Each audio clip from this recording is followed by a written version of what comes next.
number 5, and today we are discussing these 5 points. First is terrestrial, aquatic, avian, amphibian and arboreal. Now, arboreal animals, land animals that live mostly on trees. They have sharp claws to climb up and down the branches and usually have strong muscular limbs and a tail for the holding onto the branches. Example monkey, koala bear और squirrel. अब देखो बेटा, arboreal animal यानी ऐसे animal जो mostly tree पर रहते हैं, यानी उनका लाइफ जो है पूरी ट्री में वो जन्म लेते हैं और ट्री में ही रहते हैं और लास्ट में एंड भी जो है वो उनका ट्री पर ही होता है। तो ऐसे एनिमल जो ट्री पर रहते हैं उनको हम बोलेंगे आर्बोरियल एनिमल्स। अब आप सोचो, ट्री पर रहना कोई इतना इजी होता नहीं है। ट्री पर रहने के लिए मैं आप सब लोग के चलो आप ट्री पर चढ़ो तो हम चढ़ पाते नहीं, ये हमारे लिए बहुत ज़्यादा सरल नहीं है। पर कभी आपने सोचा है ये एनिमल्स जो ट्री पर रहते हैं वो क्यों इतनी इजीली चढ़ सकते हैं? उनको इन्वायरमेंट ने ऐसा क्या दिया है, उन्होंने क्या अडॉप्ट करा है? तो देखो आप, मंकी जो है, बंदर जो है, वो उसके 2 बड़े बड़े हाथ होते हैं, बराबर। तो वो अपने हाथ से और खुद से जो है वो झाड़ की डालियाँ और सब पकड़ता है, ऊपर चढ़ जाता है। फिर same to same koala bear जो है, आपने देखा वो होता है एकदम छोटा सा है, लेजी भी होता है, उसमें फुर्ती भी नहीं होती, पर वो भी इतनी इजीली जो है झाड़ पे चढ़ जाता है। फिर गिलहरी जो है वो उसके 4 छोटे छोटे पैर होते हैं और वो पैर की सहायता से जो है वो झाड़ पे चढ़ती है। तो आप कभी देखना अच्छे से कि इन सारे जानवरों में इन्होंने क्या अडॉप्ट करा है हमारे इन्वायरमेंट से। तो इन्होंने क्या करा है बेटा कि इनके जो क्लाउस है वो एकदम शार्प होते हैं, जिससे कि वो झाड़ के जो झाड़ का तना जो होता है उसको बराबर पकड़ सके और अच्छे से वहाँ पे चढ़ पाए। अभी मैं आपसे बोलूँ कि चलो आप झाड़ पे चढ़ो तो ये हमारे लिए इजी नहीं है, हम नहीं चढ़ पाएंगे, हमारा हाथ और सब छिला जाता है। पर इन जानवरों में ये चीज़ नहीं होती। इसका रीज़न ये है कि इनके शार्प क्लाउस जो है वो इनको हेल्पफुल होते हैं और इनके मसल्स जो बेटा ये मस्कुलर क्लैम्प यानी हाथ जैसा ही उपयोग होगा, बराबर।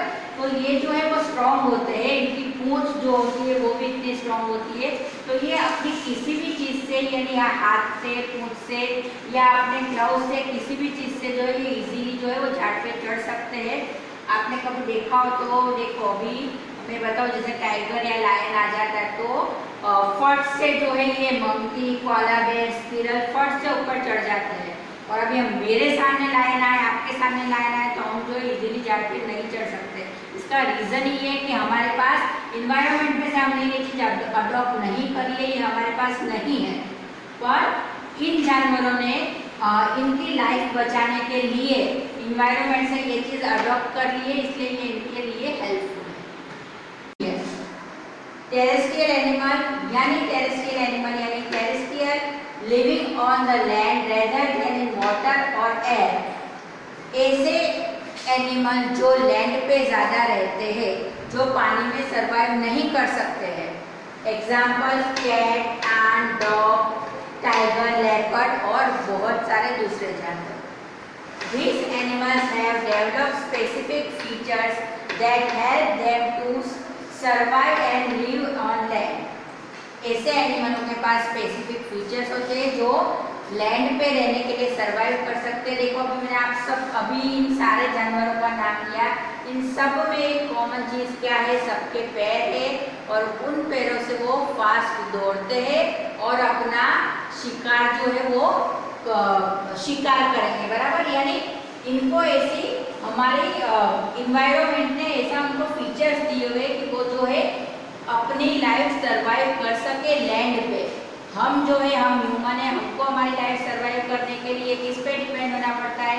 तो फार्मिंग पे, एनिमल पे, प्लांट पे, बराबर। ये सब चीज़ हम कर सकते हैं, पर एनिमल्स जो है वो ऐसा नहीं कर सकते हैं। वो अपने मन से अपना खाना नहीं बना सकते, वो टोटली डिपेंड होते हैं इन्वायरमेंट पर। तो उनको इन्वायरमेंट पर डिपेंड होने के लिए ये ज़रूरी है कि उनके पास कुछ ऐसे फीचर्स हो जिससे कि वो अपना शिकार इजीली कर पाए। तो उनके पास जो है क्या है, तो लंबे लंबे पैर है जिससे वो छलांग मार के अपने शिकार को पकड़ सकते हैं और मार डालते हैं। Second is aquatic animals. And aquatic animals either vertebrate or invertebrate which lives in water for most of all of its life. अच्छा बेटा, फर्स्ट हमने पढ़ा टेरेस्ट्रियल एनिमल, ऐसे एनिमल जो लैंड पे सबसे ज़्यादा रहते हैं और उनके पास क्या होता है सर्वाइव करने के लिए इन्वायरमेंट ने क्या दिया, तो बड़े बड़े पैर दिए जिससे वो जल्दी से जंप मारते हैं और हंट करेंगे। अब दूसरा जो है एक्वेटिक एनिमल। एक्वेटिक एनिमल आपको नाम से ही पता पड़ जाता है कि ऐसे एनिमल जो पानी में सबसे ज़्यादा रहते हैं, चाहे वो वर्टिब्रेट हो या इनवर्टिब्रेट। अच्छा, what is the meaning of vertebrate and what is the meaning of invertebrate? Vertebrate यानी बैक बोन वाले, जिनकी पीछे बैक बोन होती है। अभी देखो हम स्ट्रेट खड़े हैं बेटा, तो हम कैसे खड़े रह पाते हैं? हमारे पीछे हमारी बैक बोन होती है।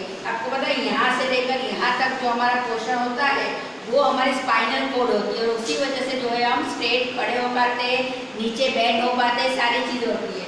तो सेम टू सेम एनिमल्स में भी ऐसा होता है, चाहे वो उनकी बैकबोन हो या ना हो, पर ऐसे एनिमल जो सबसे ज़्यादा अपनी लाइफ पानी में बिताते हैं, ऐसे एनिमल जो होते हैं उनको हम एक्वेटिक एनिमल बोलते हैं।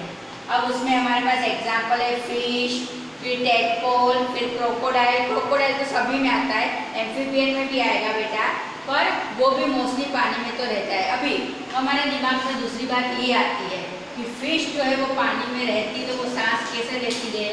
अब हम सभी को पता है सारे लिविंग थिंग जो है उनको जीने के लिए ऑक्सीजन का होना सबसे ज़्यादा ज़रूरी है।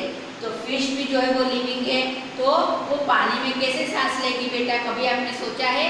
तो फिश के छोटे छोटे गिल्स होते हैं और वो उसी से सांस लेती है और जो है ऑक्सीजन लेती है और अपनी लाइफ सर्वाइव करेगी।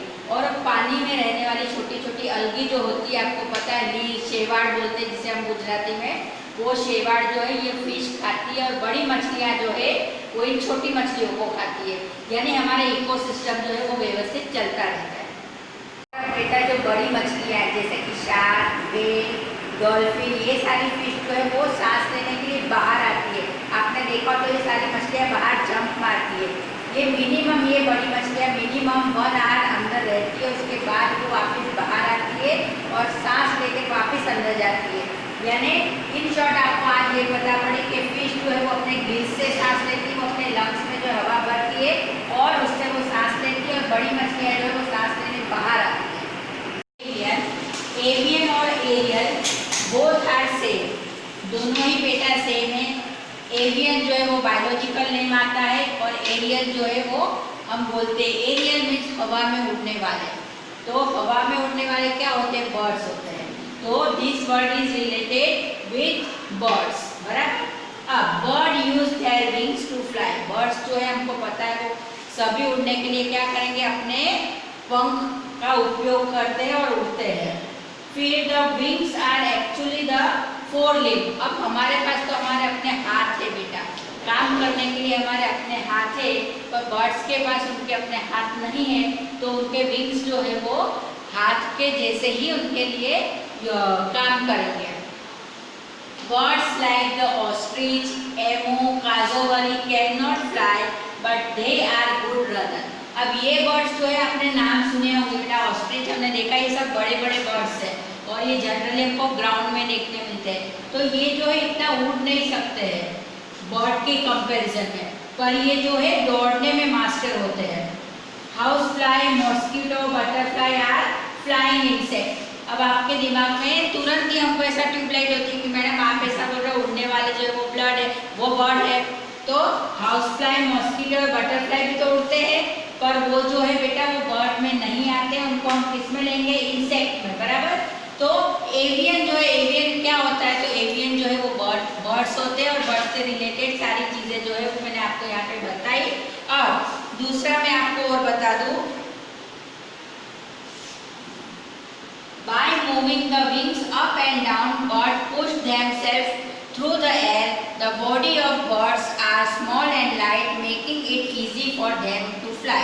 अब बर्ड्स जो है वो कैसे उड़ते हैं? मैंने, आपने सबने देखा हुआ है। तो वो क्या करेंगे बेटा? वो अपने पंख ऐसे ऐसे हिलाते हैं और उड़ते हैं। और आपने देखा है बहुत सारे बर्ड्स जो है वो थोड़ी देर अपने पंख ऐसे स्ट्रेट रहने देते हैं, तो वो क्या होता है? उनकी बॉडी उससे बैलेंस होती है।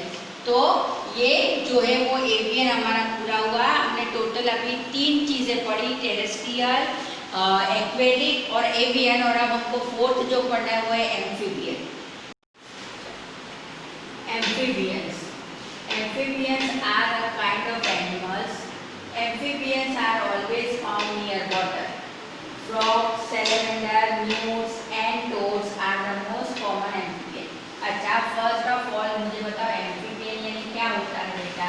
तो एम्फीबियन यानी वो जानवर जो पानी में और लैंड पे दोनों जगह रहते हैं, बराबर, उनको हम एम्फीबियन बोलते हैं। इसके एग्जाम्पल में फ्रॉग आपने देखा है, जो फ्रॉग होता है वो पानी में भी रहता है और लैंड पे भी रहता है। सैलेमेंडर, आपने डिस्कवरी चैनल देखा हो तो आपको पता है सैलेमेंडर यानी वो लिज़ार्ड जैसा आता है, वो होता है। तो यानी ये सब आपने मोस्टली देखी हुई चीज़ें हैं, बराबर। ये जो है वो सारे एम्फीबियंस है। Amphibians are vertebrates so they have backbone. Amphibian जो होते हैं वो वर्टिब्रेट होते हैं बेटा, यानी उनकी पीछे की बैकबोन होती है। they have slimy skin, not skin और फर। इनकी स्किन कैसी होती है बेटा? पतली होती है। आपने देखा पचपचीला, जो हम ऐसा छूने में भी हमको अच्छा नहीं लगता, ऐसी चिपचिपी जैसी, बराबर। फिर उनके फर भी नहीं होते, और ये जनरली कहाँ से सांस लेते हैं? तो वो हवा में से सांस लेते हैं। मैंने आपको बता दिया बहुत सारे जानवर ऐसे भी होते हैं जो पानी में भी सांस लेते हैं, और बहुत सारे जानवर ऐसे भी होते हैं जो हवा में से भी सांस लेते हैं। तो एम्फीबियंस जो होते हैं वो हवा में से सांस लेते हैं। बट और बहुत सारे जानवर जो होते हैं वो अपनी त्वचा में से भी सांस लेते हैं। मैंने आपको इसके पहले, शायद आपको इसके पहले के वीडियो में बताया हुआ है, याद हो तो, बराबर। तो इन शॉर्ट आपको ये पता पड़े एम्फीबियन क्या होते हैं बेटा? Amphibians are animals like toad and frogs that live both on land and water. When they are in water, they break through the moist skin. यानी जब वो पानी में होते हैं तो वो अपनी गीली त्वचा पर से सांस लेते हैं। They lay their egg in water and young one grow in water till they become adult. यानी आपने फ्रॉग का देखा हो बेटा, आपको फ्रॉग का लाइफ साइकिल पता हो, तो फ्रॉग जो है वो अंडे देता है, अंडे में से लार्वा बनते हैं, लार्वा में से टेडपोल बनते हैं, टेडपोल में से फिर एडल्ट फ्रॉग बनते हैं। पर वो सारी साइकिल कहाँ कंप्लीट होती है? तो वो सारी साइकिल जो है वाटर के अंदर ही कंप्लीट होती है, और एडल्ट फ्रॉग होने के बाद जो है वो वाटर में से बाहर आते हैं और लैंड पर भी रहते हैं। यानी इन शॉर्ट आपने आज 4 चीज़ें पढ़ी, टेरेस्ट्रियल, एक्वेटिक, एवियन और एम्फीबियन। टेरेस्ट्रियल वो होते हैं जो सिर्फ लैंड पर रहते हैं, एवियन यानी हवा में उड़ने वाले, एक्वेटिक यानी पानी में रहने वाले, और एम्फीबियन यानी पानी में और लैंड पे दोनों पे रहने वाले। तो ये जो लेसन है वंडरफुल वर्ल्ड ऑफ पोलो, ये इन्हीं 4 चीज़ों से रिलेटेड है। अब इसका डिटेल डिस्क्रिप्शन मैं आपको टेक्स्ट बुक में पढ़ाऊंगी। ये प्राइमरी इंट्रोडक्शन था। प्राइमरी इंट्रोडक्शन में आपको ये बात समझ में आ गई होगी कि टेरेस्ट्रियल एनिमल कौन से होते हैं? जो लैंड में रहते हैं, और उन्होंने क्या करा है, उनकी लंबी लंबी टांगे होती है जिससे वो जंप मारते हैं और वो अच्छे से हंट करेंगे। एक्वेटिक एनिमल्स कौन से होते हैं? जो पानी में रहते हैं, जैसे मैंने आपका एग्जाम्पल दिया था, फिश और सब। और जो छोटी फिश है वो कहाँ से सांस लेती है? तो वो अपनी गिल्स में से सांस लेती है, और बड़ी फिश जो है वो बाहर आके सांस लेती है। फिर एवियन में मैंने आपको बताया था बर्ड्स जो उड़ने वाले होते हैं, और थोड़े बर्ड्स ऐसे होते हैं जो उड़ते नहीं है। वो क्यों नहीं उड़ पाते? उनकी हेवी बॉडी की वजह से, पर उनके फेदर तो होते हैं पर वो छोटे होते हैं। और आपको पता है उड़ने वाले जो बर्ड होते हैं उनके फेदर बड़े होने चाहिए। तो ये जो छोटे फेदर वाले बर्ड होते हैं वो उड़ नहीं पाते, पर वो अच्छे से दौड़ पाते हैं। और फोर्थ वन इज एम्फीबियन, जो लैंड पे और वाटर में दोनों जगह रहते हैं। इनकी लाइफ साइकिल जो होती है वो वाटर में शुरू होती है, और वो बड़े होने पर वाटर से बाहर आ जाते हैं। तो इन शॉर्ट आपको ये 4 चीज़ें अच्छे से समझ में आ गई होगी। अब हम जो इसका डिटेल डिस्क्रिप्शन टेक्स्ट बुक में पढ़ेंगे।